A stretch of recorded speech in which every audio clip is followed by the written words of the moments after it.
buenas noches, mis amados hermanos. Este lunes 8 de febrero del 2021, hermanos, lunes de reflexión bíblica. Acuérdense, hermanos, que todos los lunes contestamos una pregunta. Y bueno, hacemos una serie, ¿verdad? Con base a algunas preguntas que nos hacemos y que tienen que ver con nuestra fe, con nuestra vida diaria y sobre todo con lo que Dios quiere para nuestra vida. Vamos a orar, hermanos, y que el Señor nos ayude y nos bendiga en esta noche. Padre Santo, gracias te damos porque a lo largo de este día hemos visto tu fidelidad, hemos visto tu gracia, tus cuidados, Padre. Nos has permitido hacer ya muchas cosas a lo largo de este día. Gracias, mi Dios, por tu palabra, porque tenemos diariamente siempre un banquete, una mesa siempre puesta de tu parte, mi Dios, para meditar en tu palabra. Mi Dios, queremos a la luz de ella responder esta pregunta, Padre, de cómo enfrentar los miedos, los temores, Padre. Y pues Dios, ayúdanos, que tu Espíritu Santo nos guíe, que sobre todo podamos entender a profundidad tu voluntad y lo que necesitamos cambiar si es necesario, Padre. Ayúdanos, mi Dios, en el nombre de Jesús, que mi vida solo sea un instrumento de gracia en tus manos. En Cristo Jesús. Amén. Amén, hermanos. Y bueno, pues le voy a invitar que por favor busquen su Biblia en la primera carta de Juan, capítulo 4, versículo 18. ¿Sí? Primera carta de Juan, capítulo 4, versículo 18. Y dice la palabra de nuestro Dios: en el amor no hay temor, sino que el perfecto amor echa fuera el temor, porque el temor lleva en sí castigo, de donde el que teme no ha sido perfeccionado en el amor. Y bueno, ¿cómo puedo enfrentar el miedo, los temores y todo eso que de repente nos tiene atrapados, paralizados, y que muchas veces nos aleja de la familia, nos aleja sobre todo de Dios, hermanos? Bueno, la respuesta es la siguiente: perfeccionándome en el amor de Dios. Y es que si volvemos a leer este pasaje, hermanos, yo quiero que si tiene usted otra versión, usted cheque todas las cosas que por ahí nos arroja este versículo, sobre todo Juan, que es el autor. Lo voy a leer yo en la versión Dios habla hoy. Dice: donde hay amor, no hay miedo. Al contrario, el amor perfecto echa fuera el miedo, pues el miedo supone el castigo. Pero eso, si alguien tiene miedo, es que no ha llegado a amar perfectamente. Recordemos, hermanos, que el contexto de este pasaje tiene que ver con el amor. Sobre todo en los versículos del 7 en adelante del capítulo 4 de la primera carta de Juan, es cuando comienza Juan ya prácticamente a hablar del amor. Entonces me llama la atención que está hablando del amor y aborda el tema del miedo. Y bueno, como introducción, hermanos, mire, el miedo es una emoción que tuvo su origen en el Edén, en el jardín del Edén, hermanos, acuérdense. Después de que el ser humano pecara. Génesis 3 del 8 al 10 dice lo siguiente: y oyeron la voz de Jehová, Dios, que se paseaba en el huerto al aire del día, y el hombre y su mujer se escondieron de la presencia de Jehová, Jehová Dios, entre los árboles del huerto. Mas Jehová Dios llamó al hombre y le dijo: ¿dónde estás tú? Y él respondió: oí tu voz en el huerto y tuve miedo, porque estaba desnudo y me escondí. El miedo básicamente, hermanos, denota un serio problema que el ser humano tiene respecto a Dios. Y básicamente refleja esa separación que el hombre por su pecado tiene en relación con Dios. Sin embargo, ¿es normal que un creyente, que un cristiano tenga miedo? Es una pregunta que nos hacemos, ¿verdad? Porque ya siendo cristianos, de repente experimentamos temor, experimentamos miedo. Entonces, ¿qué sucede en esta situación? Bueno, ya hemos contestado, hermanos, que la semana pasada, si usted se perdió el estudio, yo le invito a que lo busque. Es el devocional, la reflexión que tuvimos hace 8 días, hermanos, el lunes pasado. Y contestábamos, ¿no? El día primero de febrero, contestábamos que la primera respuesta de esta pregunta era buscando ayuda a Dios, porque aprendimos a tener miedo. De hecho, bueno, nacemos básicamente con esa naturaleza, pero de repente ya le tuvimos miedo a ciertas cosas, aprendimos a temerle a tantas cosas, que el Señor es el que nos puede ayudar en nuestros temores. Entonces, la respuesta está allí. El Señor es el que tiene la respuesta. Pero, ¿por qué Juan dice perfeccionándome en el amor? Fíjate que la respuesta está en la afirmación de Juan respecto a la relación que hace con el miedo. Y bueno, hermanos, ahí tenga listo su Biblia con este versículo. Y según Juan, fíjate bien, hermano, según Juan, el creyente que teme necesita perfeccionarse en el amor, porque le está hablando Juan a creyentes, le está hablando Juan a cristianos. Pudiésemos pensar que es hasta cierto punto normal que un cristiano tenga miedo. Pero ¿a qué va todo esto del miedo? Y esto es algo muy importante, hermanos. Como le digo, sí, el miedo, hermanos, desde su origen, tiene que ver con un serio problema entre Dios y el hombre. Pero ya en el cristianismo tiene que ver con algo que tenemos que superar, tenemos que ir dejando. No es algo que a lo mejor de la noche a la mañana perdamos. Hay quienes de plano dicen, no, yo ya no tengo miedo a nada. Siempre hay algo ahí, hermano. Siempre hay algo ahí que nos atemoriza. Pero todo eso es rasgo del pecado del que venimos. El pecado que incluso todavía seguimos a veces practicando, hermanos. Entonces, qué importante es profundizar sobre este versículo, hermanos. Mire, Juan, el creyente que teme, dice Juan, necesita perfeccionarse en el amor, pero vayamos paso a paso y entendamos a profundidad lo que Juan afirma y los principios que trae consigo. 3 principios de este versículo, hermanos, para meditar, reflexionar y sobre todo entender qué podemos hacer, qué sucede cuando tenemos miedo, qué podemos hacer, qué tenemos que creer, hermanos, porque también es un asunto de fe.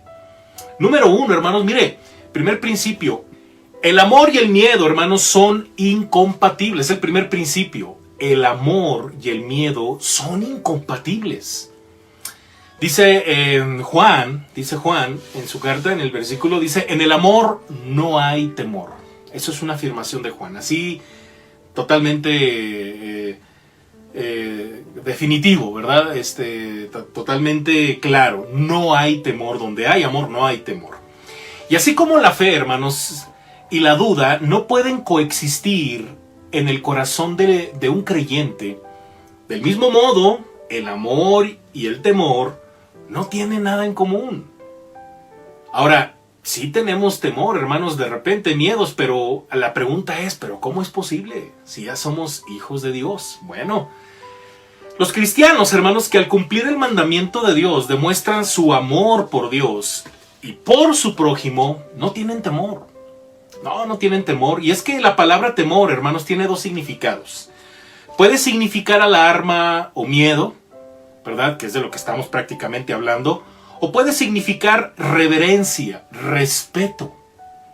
Este último significado, bueno, pues por supuesto que no es aplicable a este texto. No estamos hablando de eso, hermanos.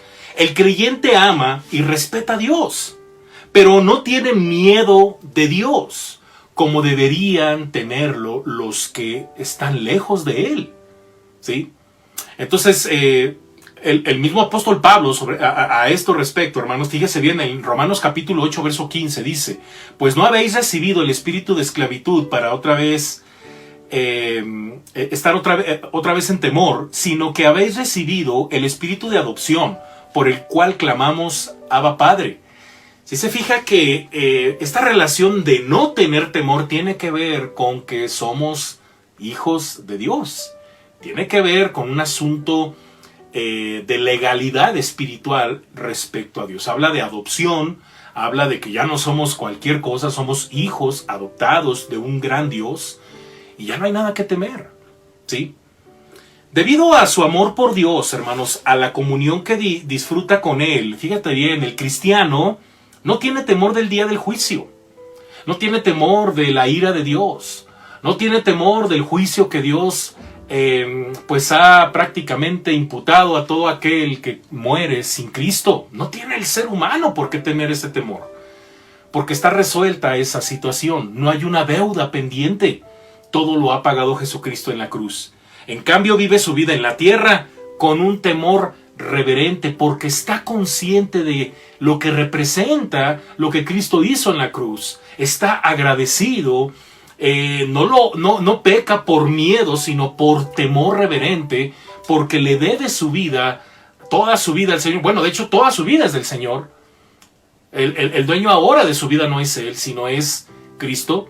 Por esa razón, trata su propia vida, no como cuando dicen en el mundo, es mi vida, déjame. No, es la vida del Señor y hay que vivirla conforme a su voluntad. Por eso, recordemos lo que 1 Pedro 1:17 dice, hermanos. Dice, ya que invocan como Padre al que juzga con imparcialidad las obras de cada uno, dice, vivan con temor reverente mientras sean peregrinos en este mundo. ¿Sí?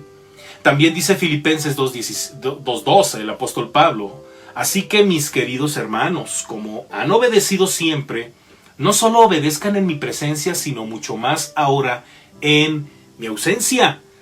Lleven a cabo su salvación con temor y temblor. ¿Sí? Básicamente lo que Pablo está diciendo es, bueno, que no dependa su conducta, que porque me va a regañar el apóstol, ¿verdad? O en nuestro caso, no lo hago porque mi religión me lo prohíbe, porque el pastor se enoja. ¿Y qué tal si el pastor no te ve? ¿Qué tal si la iglesia o tu religión, como dices, no te lo prohíbe? ¿Lo harías? No, o sea, lo hacemos porque estamos conscientes de un Dios amoroso, de un Dios que nos mira, un Dios santo. Y es un Dios al que le debemos toda reverencia. ¿Sí? Y bueno, ese es el primer principio. El amor y el miedo son incompatibles. Entonces, si usted es obediente, si usted ama a Dios, usted obedece a Dios, pues creo que el miedo ya no tiene lugar ahí. ¿Sí? Por eso es bien importante, hermanos, cuando uno insiste, lea la Biblia, hermano, métase al reto príncipe, hermano, involúcrese, sirva en la iglesia, porque todo eso es ejercitarse en el amor de Dios.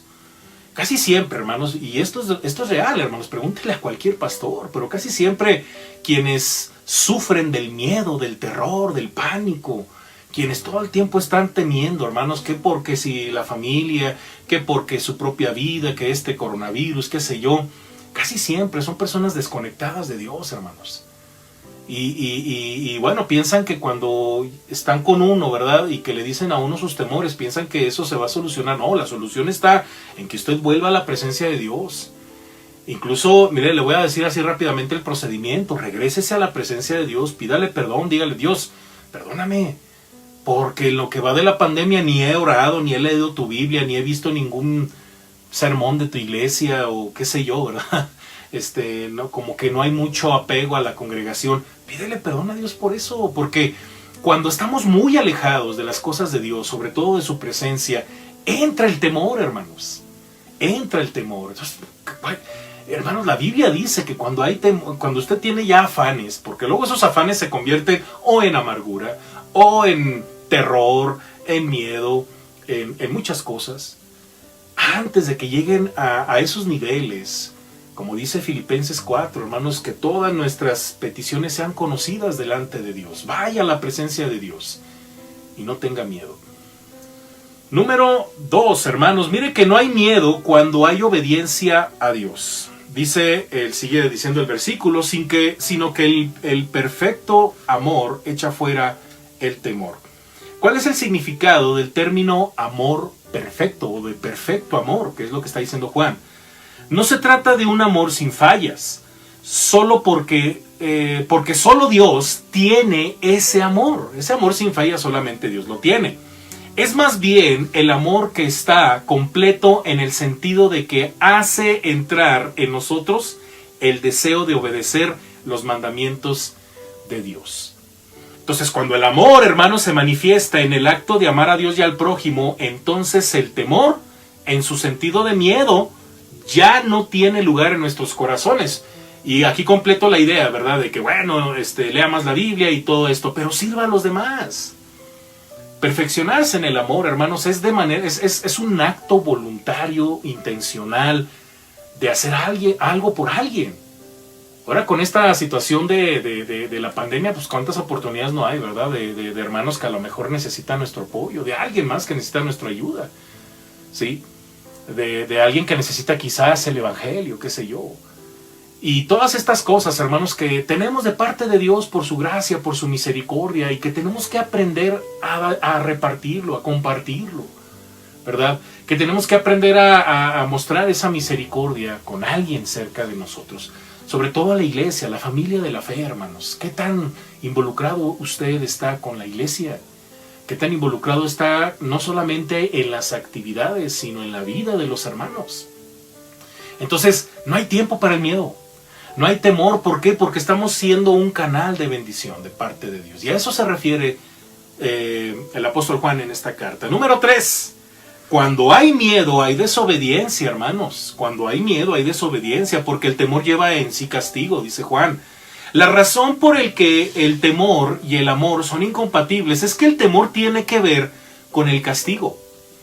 Y en el amor perfecto, la idea del castigo está ausente, ¿sí?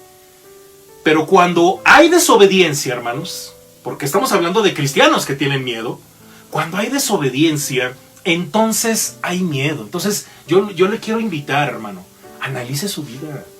¿A quién quieres engañar, hermano? Si todo el tiempo estás con ese terror, con ese... Oye, pero ¿a quién quieres engañar, hermano? Ni lees la Biblia, ni escuchas el mensaje, ni oras con tus hermanos. O sea, ay, es que estoy aterrado, tengo miedo. O sea, perdón, pero es más claro que el agua esto, hermanos. Por eso, y eso es desobediencia, porque el creyente... Como dice Jesús, ¿verdad? El que permanece en mí, permanece en mis mandamientos, en mis palabras. Pero el que no permanece en mí, pues lo rechaza, no le interesa. No, es que tengo muchas obligaciones. Bueno, es que a mí no me tendrás que decir eso. El Señor nos va a pedir cuenta, hermanos, de toda nuestra vida. Y no podemos llegar y decirle, hermano, Dios, es que tuve muchas obligaciones, tuve mucho trabajo. Era el ser más ocupado de todo el planeta. Entonces, si yo dejaba de hacer algo, el mundo colapsaba, Dios. Pues no le podemos decir eso, hermanos. Todo tiene su tiempo. Hay un tiempo para trabajar, hay un tiempo para descansar, un tiempo para comer, hay tiempo para todo. Hay un tiempo para estar en la presencia de nuestro Dios, hermanos, llenándonos de su palabra. Tantos recursos que hay, hermanos. Ya no digamos lo que la iglesia hace. Esfuércese, porque el no hacerlo es desobediencia, hermanos. Yo a veces pienso que mucha gente cree que esto no es tan serio. Que el conectarse cuando quieran, porque dicen ellos que son libres y ellos hacen lo que quieren, porque yo he oído esas cosas, hermanos. Yo digo, no, hermano, yo creo que cuando Dios te da una iglesia, y la iglesia tiene cierto ritmo, tiene cierta dinámica, sobre todo para conocer más al Señor, deberíamos de ir sobre eso, hermanos. Deberíamos de ir sobre esa ola, sobre esa corriente, porque es lo que Dios nos ha dado, por gracia. Hay gente que luego no lo hace porque seguramente siente que necesita algo más. Pero ¿qué necesitas más si el Señor te ha dado una iglesia, si te ha dado la palabra? Yo te invito, en serio, hermano, porque donde hay desobediencia, hermanos, hay miedo. Porque el temor, hermanos, tiene que ver con castigo, ¿sí? Y, hermanos, pero cuando hay desobediencia, entonces hay miedo, y el temor del castigo inminente es ya en sí un castigo. Oiga, vivir así, eso ya es un castigo, hermanos. Eso déjeselo a la gente que no es cristiana, que pues no tiene temor de Dios. Digo, bueno, ellos, en serio, uno piensa, ¿verdad? O sea, ¿qué hubiera hecho yo si yo no tuviera a Cristo con tantas crisis que hay alrededor? Oiga, pero hay gente, hermanos, en la misma situación en la que usted y yo estamos, o peores situaciones, pero viven unas vidas, hermanos, que en cualquier momento se pueden ir de aquí. Y la pregunta es, ¿están listos para presentarse delante de Dios? ¿Están listos para rendir cuentas el día que ya dejen este mundo?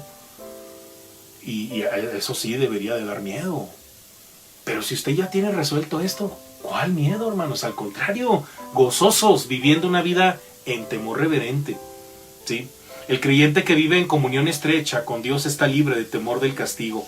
Fíjese que el teólogo inglés del siglo pasado, F.F. Bruce, muy conocido entre la comunidad teológica, hermanos, fíjese que escribe lo siguiente en uno de sus libros: El castigo es la porción que le corresponde a aquellos que por su desobediencia están ya condenados. Y estamos hablando de la gente que no es cristiana. Por eso le digo, no hay nada que temer si usted ya tiene resuelto su destino eterno. El cristiano sabe que Dios castigó a Jesús en su lugar en la cruz del Calvario. Acuérdense de lo que hablábamos en los estudios pasados. Toda la ira de Dios cayó sobre Jesús. Imagínense nada más ese dato, hermanos. Y eso, oiga, eso hasta nos indigna, ¿no? Y hasta nos avergonzamos, decimos, Padre, toda tu ira cayó en Jesucristo. Sí, por nosotros, por amor. Entonces, imagínense, hermanos. Por lo tanto, Dios no castiga al creyente, hermanos. De otro modo, la obra de Cristo habría sido incompleta. Sin embargo, Dios corrige y disciplina, pero no castiga a sus hijos. O sea, sí nos corrige, hermanos, sí nos castiga, sí nos llama la atención. Sí los regaños, que suenan como a castigos, diríamos por ahí, ¿no? Pues es disciplina correctiva, nos corrige, pero el castigo, hermanos, es para los que no han creído, para los desobedientes, para los que cuando lleguen a la presencia de Dios, oiga, pues ¿con qué abogado? Con sus propias fuerzas, con sus propios méritos, con su propia justicia, imposible. Necesitan a Jesús. Entonces, si usted tiene a Cristo en su vida, ya no tema. Métase más con el Señor, llénese del Señor, llénese de sus promesas, y cuando vengan los ataques del enemigo, esas cosas van a rebotar, hermanos, porque nosotros estamos aferrados a la roca de nuestra salvación, que es Cristo. Conclusión, hermanos, mire que Juan concluye en la última frase del versículo, dice, de modo que el que teme no ha sido perfeccionado en el amor. Sin embargo, hermanos, Juan busca infundir confianza en el corazón del creyente. Juan pone sus pensamientos de modo negativo para indicar que la persona que teme carece de amor. La incredulidad, hermanos, mire que deja a la persona turbada, pero el amor de Dios, cuando se conoce realmente, le da tranquilidad a sus sentimientos, a su corazón. Todo ser humano, hermanos, tendrá que comparecer ante el trono del juicio de Cristo. Los sentimientos de culpa y remordimiento llenarán los corazones de todos aquellos que hayan rehusado obedecer los mandamientos de Dios, creer su palabra y aceptar a Cristo como Salvador. Sus corazones estarán llenos de temor. Como leemos en Apocalipsis capítulo 6, hermanos, versículos del 15 al 17, los reyes de la tierra, los magnates, los jefes militares, los ricos, los poderosos y todos los demás, esclavos y libres, se escondieron en las cuevas y entre las peñas de las montañas. Todos gritaban a las montañas y a las peñas, caigan sobre nosotros y escóndanos de la mirada del que está sentado en el trono de la ira del Cordero, porque ha llegado el gran día del castigo. ¿Quién podrá mantenerse en pie? Impresionante pasaje, hermanos. Y así es. Sus corazones estarán llenos de temor porque se darán cuenta de que el juez los sentenciará a causa de su pecado. Los que han vivido en comunión con el Padre y el Hijo no tienen nada que temer. Usted no tiene nada que temer. Sus corazones están llenos de gozo y amor, de gratitud. Ellos oirán la palabra, absuelto de los labios de Jesús, absuelto. Ellos oirán esa palabra. Él le dirá al Padre, yo he pagado todo por él. Por eso, perfeccionémonos en el amor de Dios. Conozcamos ese amor, hermanos. Conozcamos lo que Dios ha hecho por nuestra vida de manera profunda, de tal forma que ese mensaje que queremos, necesitamos decírselo a alguien más. Eso es perfeccionarse en el amor, hermanos. Cuando usted, con gratitud, con una actitud de alabanza, de adoración, de temor, temblor, como dice el apóstol Pablo, ¿verdad? Somos fieles al Señor, hermanos, leyendo su palabra, conviviendo con la iglesia y creciendo en la fe. No tienes nada que temer. Oremos, hermanos, y ojalá y que esta reflexión haya ayudado en su vida espiritual y sobre todo en este tema que es delicado, hermanos, en estos tiempos tan difíciles como lo son la pandemia. Y bueno, hermanos, pues vamos a ponernos en las manos de nuestro Dios. Oremos. Padre, gracias te doy en esta noche por esta reflexión que hemos tenido, por la oportunidad que nos has dado de de pensar en todo eso que tenemos por tu gracia, ese sacrificio maravilloso, ¿no?, de nuestro Señor Jesucristo, de ir a la cruz y de experimentar, Padre, toda tu ira en Él para que nosotros fuésemos salvos y no pasar por la condenación eterna, sino que tú nos das salvación, nos das la vida eterna, nos das tranquilidad y paz a nuestra alma, Padre. Ayúdanos, mi Dios, a cada paso que demos, porque hay momentos difíciles. Hay momentos difíciles en nuestra vida, hay situaciones que a veces producen temor a nuestro corazón, pero que el Evangelio nos recuerde que todo está en tus manos y que no hay nada que temer, que en ti estamos seguros y estamos completos. Que tu iglesia siga creciendo en esto, Padre, para que sigamos glorificando tu nombre en el nombre de Jesús. Amén. Amén, mis amados hermanos, Dios me les bendiga. Y bueno, pues yo le invito a que no deje de conectarse, hermanos, a las siguientes actividades. Si Dios nos lo permite, el día de mañana a las 8 de la noche lo espero en el estudio de Santiago, de la carta de Santiago. Parece que ya estamos en el capítulo 2, hermanos. Y bueno, pues no se lo pierda. El día miércoles también, si usted quiere participar en lo que creemos, le hago esta cordial invitación. Mándeme un mensaje, hermanos, a mi WhatsApp privado o en la caja de comentarios. Y bueno, lo contactamos y le damos la liga de participación para que vía Zoom usted pueda acompañarnos en las doctrinas que creemos, hermanos. Así se llama el estudio, Lo que creemos. Y también le invito también a que ore por mí el día jueves, hermanos, por un servidor, para escuchar el Evangelio, hermanos, sobre todo para estudiar algunos pasajes de la Biblia que podemos compartir para predicar el Evangelio, o prácticamente compartir el video, hermanos. Ore por un servidor. Y el día viernes, pues lo espero, ¿verdad?, también en el culto de oración unido a las 6 de la tarde, vía Zoom, en vivo, hermanos, y a las 8 de la noche, vía YouTube, repetición. Y bueno, pues no se deje de conectar a sus grupos de oración, hermanos, y a sus departamentos. También no deje de ofrendar, no deje de diezmar, de ofrendar lo que Dios ponga en su corazón. Ahí en pantalla están apareciendo los 5 puntos de recolección de diezmos y ofrendas. Hermanos, Dios me les bendiga, un fuerte abrazo. Entre al reto Príncipe. Si no está participando, aproveche, hermanos. Cualquier momento usted puede comenzar a participar al reto Príncipe, aunque ya vamos ahorita en el libro de los números, hermanos, y ya vamos por ahí del capítulo 8, el capítulo 9 y 10, ¿verdad?, que es el del día de hoy. Y bueno, pues yo le invito a que empiece, hermano, no pasa nada. Y ya al siguiente año, pues llega a ese punto, ¿verdad? Y va a concluir el reto Príncipe. Fuerte abrazo, hermanos, descansen. Esto ha sido todo. Dios me les bendiga, hermanos. Bye.